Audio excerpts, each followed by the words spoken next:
There's so much more we need We to haven't talk got about. to the dating I know. part yet. Talk to us about jumping back into the dating pool. Oh God. We do want to know. Yeah. Fair enough. So I guess it was very hard to. Yeah. You would hope. Yeah. No, I'm like, stay on track, Cal. Stay on track. No, it was very. So I had a breakup about a year and a half in with a partner, and that was very, breakups aren't easy for anyone, very challenging. And so I started to believe a bit of a narrative about myself, and I was like, oh God, like I'm everything. And I think we all have that. You don't have to have a stroke to figure that one out. No.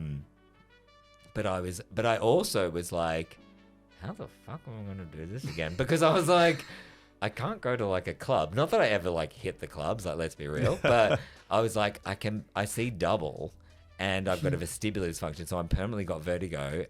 Like how, and I don't drink. This is at that time. How the hell am I going to get into a bar? I won't be able to freaking see anyone. Like there's going to be it's going to be a nightmare with like lights and stuff. So I was like, how am I going to do this? And it was my clinical psych that said, maybe try online dating, because, you can sort of disclose how much of yourself you want at the pace that you want, blah, blah, blah, blah, blah.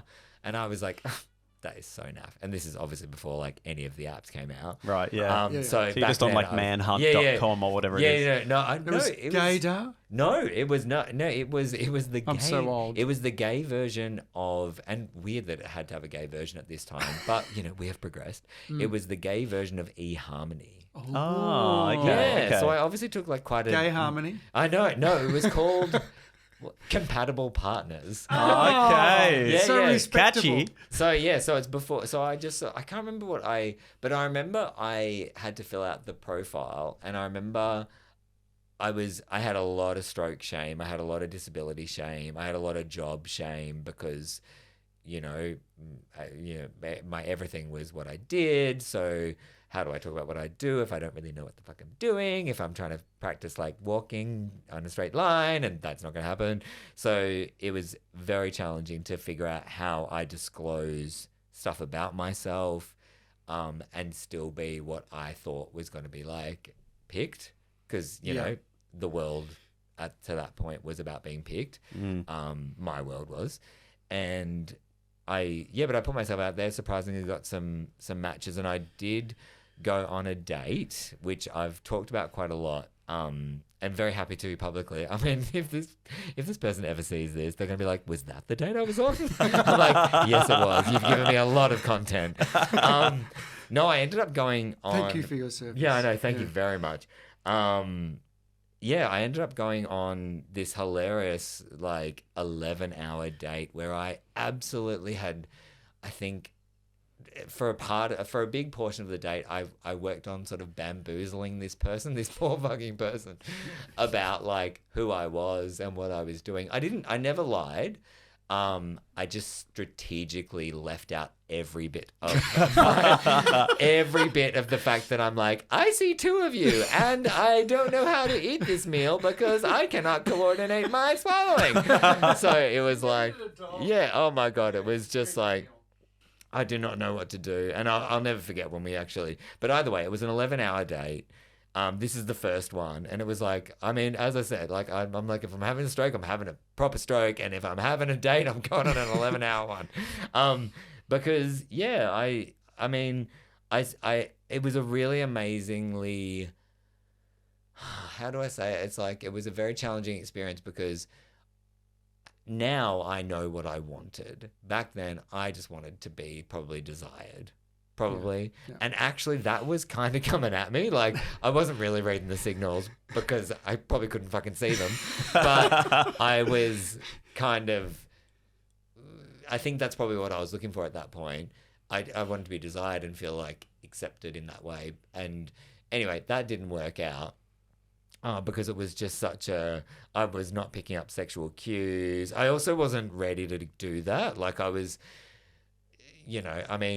nothing had sort of changed for me. Like, I'm still absolutely the same. I'm the same hornbag I've always been. But at the time, I was That's more good. I like, like the way you say it. Hornbag. yeah, exactly. But I was like, just terrified because it's like, you know, the things for me are like dizziness and stuff that you can't see. So I'm like, this is going to be like a Bon Jovi clip gone wrong the minute we get to the bedroom. Like, yeah. So I sort of, you know, with that one, I remember I had an element of disclosure where I actually explained to this person eventually, and this is like at like the 6-hour mark after I've Now a warning? yeah, I'm like, so just FYI, this is after this person actually like sort of landed one on me. And I was like, it's so awkward. It'd be so awkward. Like, I hope if you ever are hearing, like, let's be friends.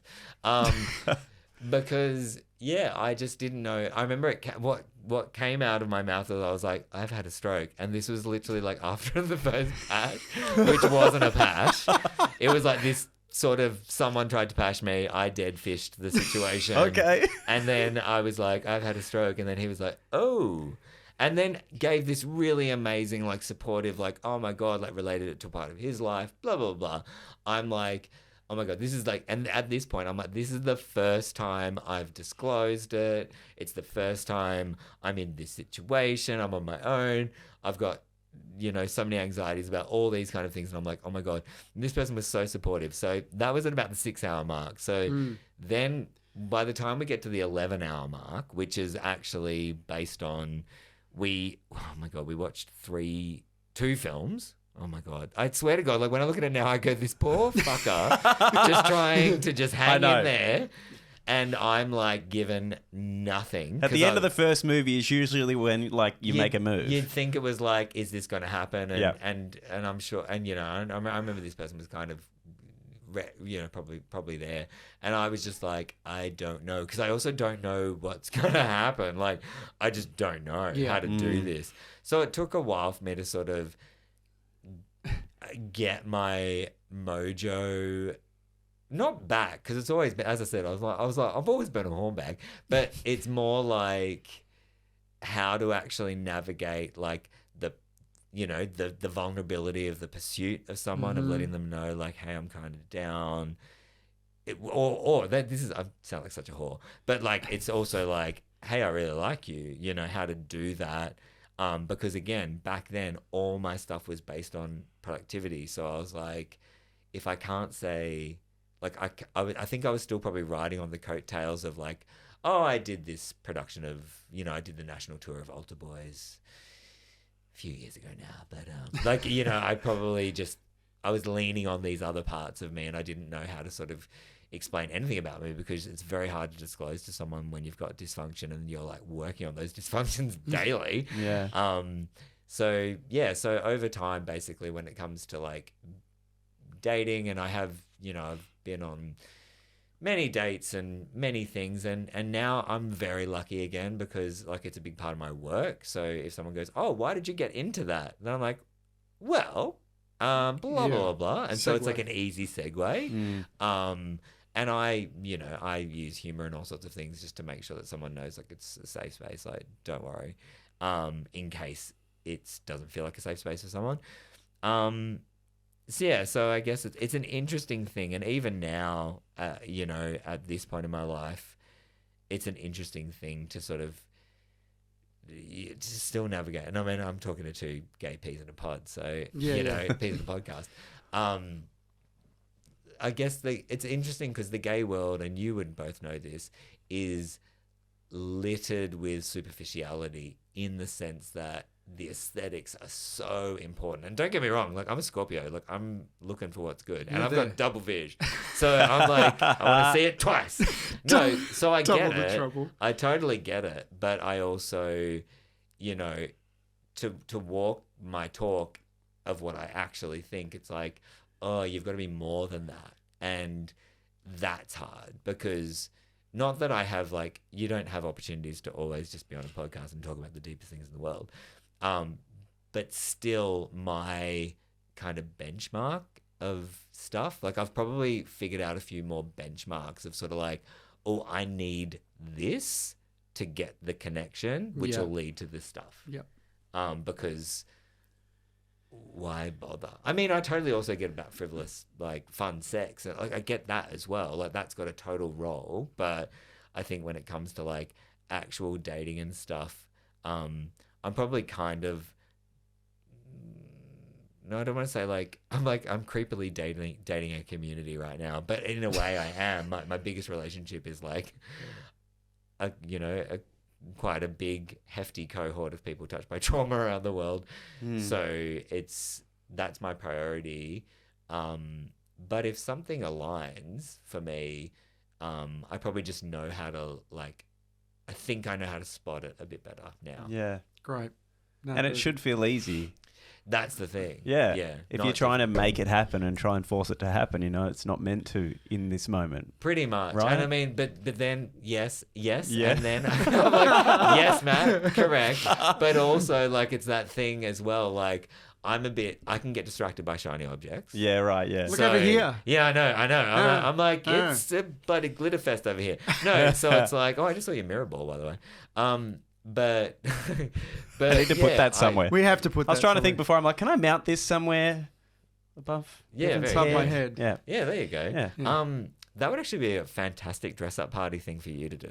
You should think about that. Be a glitter ball. Imagine your head. We could turn your head into a mirror ball. Yes, that's Mirror such a ball, mirror great ball. idea. People think that's a great idea. Leave a little comment down the bottom. Yeah, there you go. And I'll do a podcast as a glitter ball. Yeah, there you go. How's that?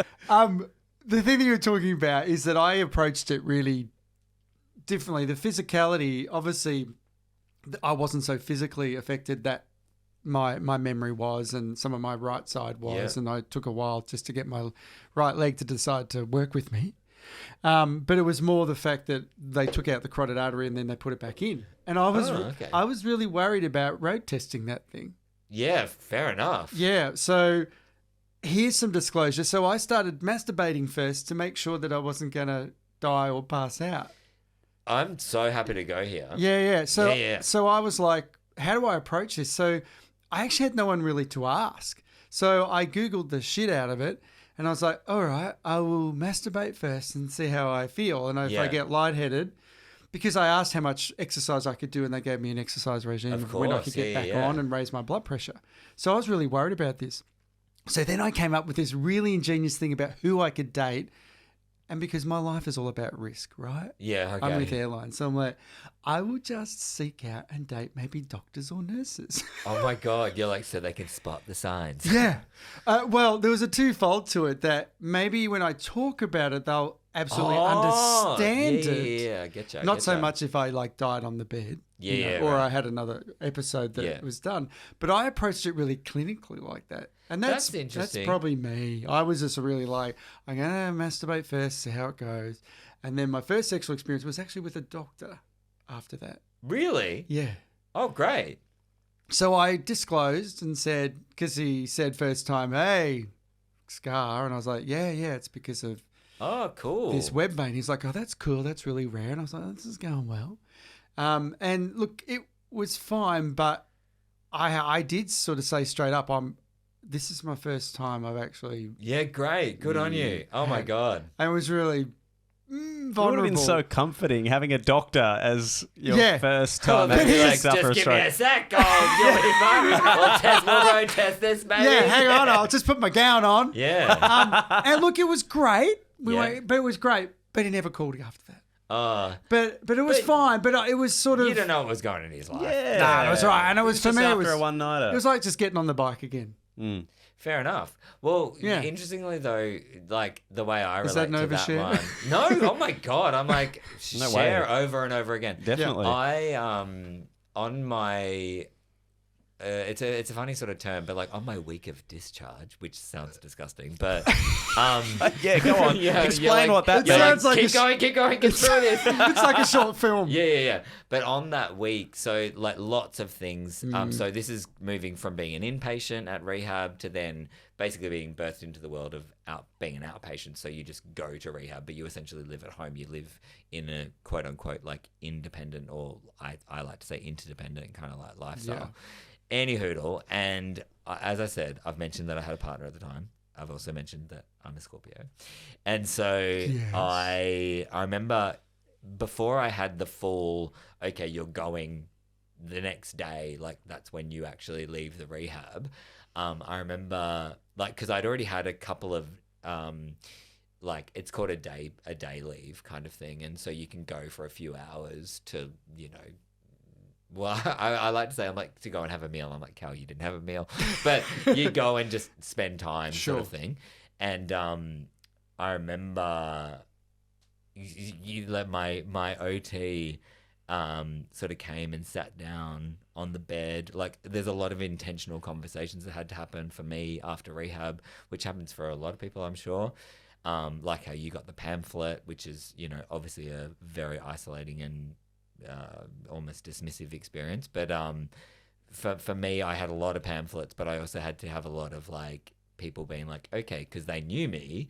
So you've got a partner. And I remember my OT was like, so now I want to have a really intentional conversation with you about sexuality. And I was like, I'm a homo. Like, I hope that's all right still. No, but she was like, did it change? Yeah, what? I'm like, it hasn't changed. No, but she was like, no. And obviously, like, you know, you got your partner. So I just want to have a really intentional conversation with you about sexuality and obviously, like, you know, achieving climax and da da da da. And I was like, oh, Jesus, where is this going? And I remember she was like, and at this point, as I said, like, I'm still talking like this. And so she's like, oh, and she's like, and I said, oh no, it's all good. And she was like, no, I need to have the conversation with you. Like, this is something that's like, it's really important. And this was really quite awkward because she was only a few years older than me, really, as a person. I'm 24 and she would have been like 28 or something. And so she's young as well. And then she was like, oh, I want to have, no, Cal, I need to have this conversation. And I was like, no, it's fine. Don't worry. And she's like, no, I really need to have this. And I was like, no. And I was like, it's fine. And she was like, oh. And then she's like, does that mean that the other day when you had the part? And I was like, yeah, but the truth of that is that I was absolutely the same because you know how you said I did it very clinically? I did it very just like cavalier. Like I was like, I'm going to give this a crack because I was just like, charge. I mean, it had been a few months. So I was like, yeah, I really just was like, let's give this a go. But it was a really terrifying thing. But I didn't realize it until kind of right near the time when I was like, oh God, because it's like, because it didn't stop coming out. Yeah, I'm like, no, well, there's that, but no, actually, there's a whole another bit of that actually. It's to be honest, like a little bit anticlimactic because like that stuff has to be kind of brewing, and if you've been dormant for a while, it's a bit like. It's not much. It's a bit like a little bit. Yeah, it's just like dried up. Just ash comes out. I know. It's like, is that all that's there after 6 weeks? I know. But my thing was that it was really sort of, it was really, really scary. But again, I was in a relationship, so I had someone that was kind of there. But I was like, but I remember being like, because suddenly like blood is rushing. Your head starts to feel the pressure. Like this is actually what, like blood is rushing to different parts, ideally to your genitals. And that's what's happening. And it absolutely was so scary. But, you know, at the end of the day, knocked it out of the park. Good for you. Well, so I guess like a little bit of PTSD would be coming back, right? Because you're feeling that rush come to your head. Totally. And that's what she was trying to say. Then she realized, oh, you fucking gone and done it anyway. She's like, oh God, I can't even control the gaze. And I was like, no. I had my finger on my carotid artery just with my pulse. Oh, just to feel it? Yeah, while my other hand was doing obviously. When you were with the doctor for the... No. When I was when you were practicing. Yeah, right. It's good that you thought to practice. I mean, seriously. I was like, I want someone to practice for me. I mean, who am I that practices? I mean, really. Oh, babe, it's who you are. I'm not surprised at all that you did Probably that. anyone that knows me is not surprised that I did that. Yeah. I think that's wonderful. It's called self-care. Self-care. Exactly. Self-care, but it was a bit anticlimactic. Yeah, it was like, really? After all that time? That's it? Weirdly, absolutely the same. I remember just being like, I was ready for the head toss. Oh, yeah. But it didn't happen. Get out of the way. Yeah. Woo, hit the roof. But it didn't. But that whole, I mean, there was my pride. Yep. Going back into the dating thing, and I took a seat of humble pie. Yep. And it was the absolute best thing as we all know, we'd never wish the experiences that we've had in that respect Yeah. on anyone. But it was my gold moment of understanding what I wanted, who I was. I was okay. Yeah. The superficialities we talked about, I was there. I was so competitive with my partner beforehand. Okay. Yeah, we were very competitive. Instagram, that sort of stuff. And yeah, I had to really take the back seat. And it was a moment to say, this is probably really good, because when I disclose, if they're still interested, then I've already weeded out 99.9% of people, right? Oh, totally. Right? So this person is a person of substance, can see me for me. Yeah, cool. Yeah. And I guess maybe, do you think that because because how old were you? 47. Yeah, so you've maybe I'm just sort of thinking, I know you shouldn't really compare the pair. No, but please, you if can we do. Yeah, do. It's it's funny because for me, that thing of you going, weeding it out, that was like a byproduct of it for me, because I remember meeting, I went to some gay gaggle of something where there was like a trivia night or something. And I remember, I'll never forget this. I had a walking stick at the time to get around. And but I had a lot of stick shame, so I used to kind of hide it, which is in a way in front of gays. I kind of was like, I don't want you to think that I can't do anything, because if you think that, does that mean that you're going to think this and da da da? And I remember someone actually said to me at this event, when they realized, because I'd been sitting down for this entire event, and I got up and I had the walking stick and I was walking out, and they were like, "Why have you got that?" And I was like, I had a stroke, blah, blah, and I do my best, I'll just drop it into conversation. I was like, I had a massive stroke, and da, da, da. Anyway, it's all good. And they said, far out. Are you going to, die? And I was like, no. But I was so, close to, the thing in that moment was that I was like, dude, if you actually sort of stop and think about what you're asking, I have almost died. So you're sort of bringing up all this stuff, and you're sort of candidly just so it was this thing of sort of going, I have to pick also what my barometer of trust is and what I'm going to bother. I don't, the bother that meter. person was young. Yep. Yeah. I don't mind, but I kind of go, oh, cool. Well, we're probably not a vibe. And this is where my bother was at the same. And then someone who was 26 came along. Oh, who? Me? Yeah. and that was the thing, I've sort of spoken about before. It was like a pebble hitting my head. Okay. Understanding that I needed to be open again to that. And then you came along. And the first thing, obviously, when you saw the scar was that you said it was really cool.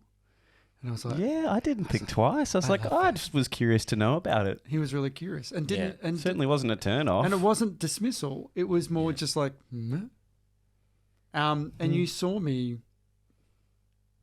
Oh, babe, you did. Well, the person that you are hasn't changed. No, but I think it's powerful, isn't it? Once these sorts of things happen to our lives, whether it's strokes or whatever, it just filters out everything, and then what's left has the power to just change it. And I know that's sometimes easy. There's so much work that's gone into what's happened to you and where you are today. There's so much work. Yeah.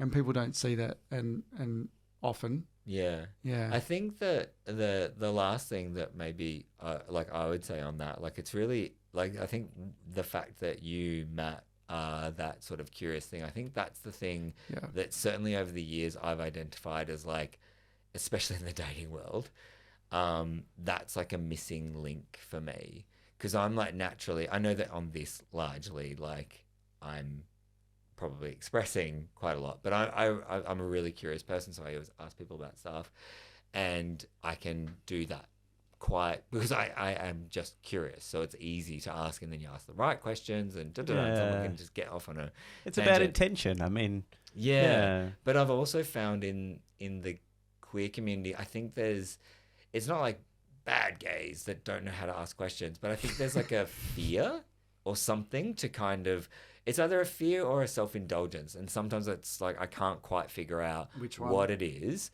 but I do sort of go, oh, I think that that's something that we need to be a bit more cognizant of as people, and especially as like a queer population, because it's like, just remember, like, you know, every single one of us have like a bunch of really unique stories. And when we're sort of sharing a space with someone, like, it's not an audition. And I think that I've often had dates, like, just to sort of maybe close the dating loop, is that where it feels like that. But that's kind of a bit, I think it's a shame, because it sort of robs an opportunity for just something, whether it's, you know, love, sex, intimacy, partnership, whatever might come from it. But it's sort of like, oh, we couldn't get there because you weren't. It's like there's not a lot of curiosity. It's not everywhere, like, but I do think that there's this reluctance to be curious in society in general that sort of holds us back from connection. Yeah, and I was just listening to something yesterday was saying, you know, stats can't hold you. Stats can't, you know, hold your hand. We're at the point sometimes so superficial in what we're looking for. Yeah. And we're looking for the stats and the curiosity to go beyond the stats and to find out who the person is and find that beautiful attractiveness in them. Yeah. You're correct. That's lacking. I was very fortunate.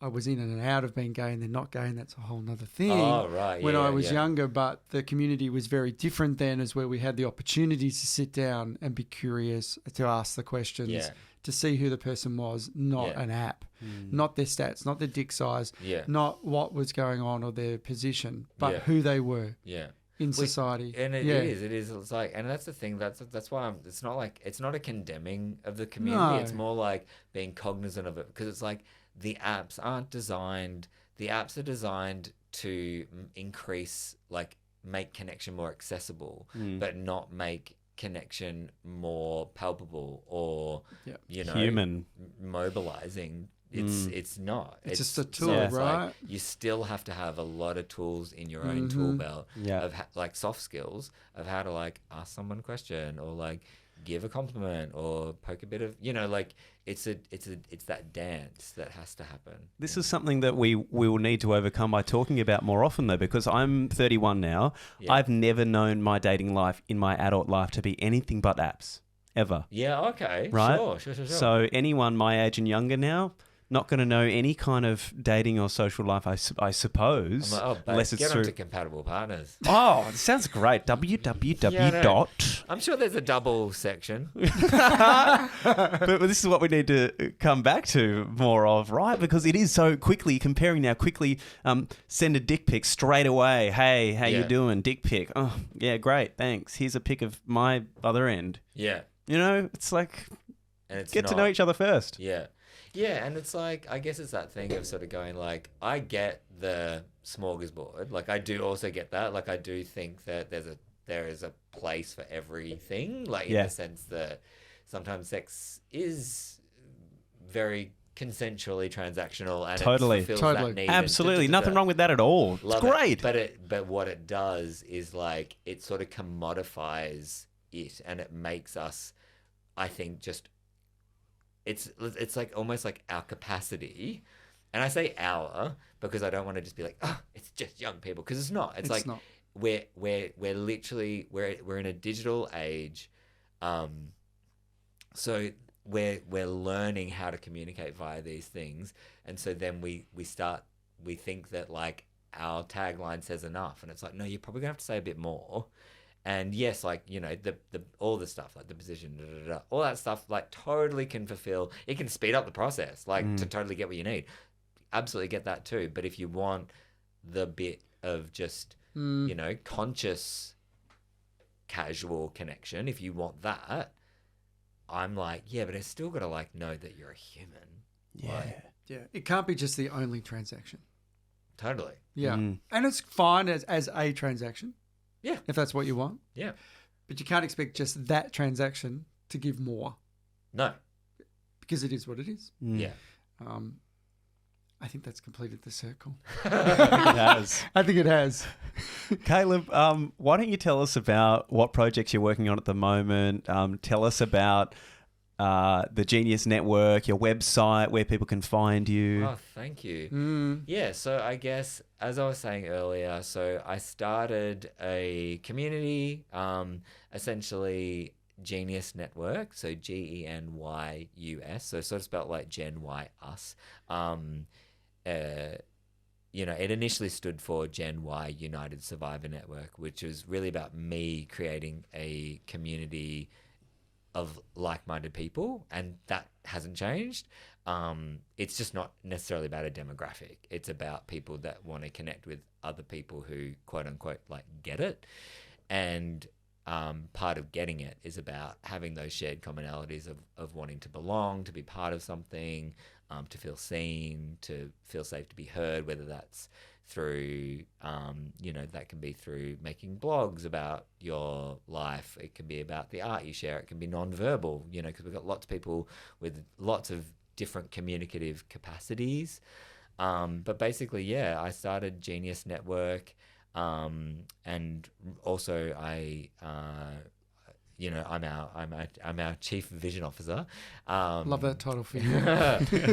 Because that's it. It's like, the world that I want to live in is that world where every person is empowered, emotionally resilient, and connected.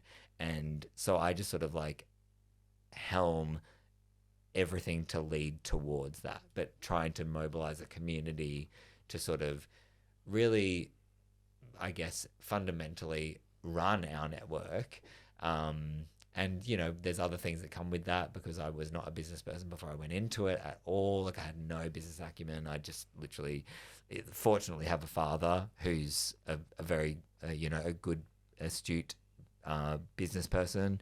So I've had a lot of guidance, and then that's led to lots of other mentoring and, but when it comes to like raising money and trying to actually, we've now got, legal representation and all that stuff. There's so much that goes into like trying to create an entity that can be trusted by people.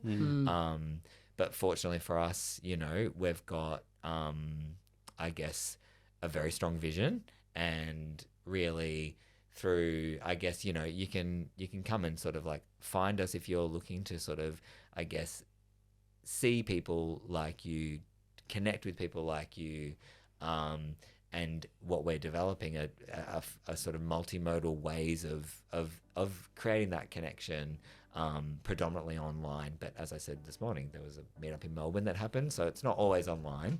But our main objective, because we've got a really healthy community of people from now people beam in from over 56 countries, and we run online events every week that people can join. Really, we're still at a really early stage of the Genius Network, but really fundamentally we're trying to, I guess, number one, increase awareness for people to come and be part of our community, whether that's participating or helping the community grow by being part of our supporter army, of financial contributors. But yeah, we're trying to really increase mental health outcomes for people touched by trauma, so that people can participate in community life in a more like meaningful and hopefully measurable way. Fantastic. What is your website so people can find you? www.geniusnetwork, so GENYUSnetwork.com. Oh, well, Caleb, I want to thank you so much for sharing your story and being so vulnerable with us today. Thank you. You've made it very easy. And babe, Bevy, you too. Matty Moo. Thank you. It's been a lovely share. It's really refreshing. And it's been a great time. Yeah. Thanks, mate. It's been a long time since we've sat down and had a chat. So thank you so much, Caleb Rixon, for joining us. Thanks. Thank you. Thanks for joining us this week on Two Gay Peas in a Pod. Hit that subscribe button and give us a thumbs up to show us some love, and we'll see you next week.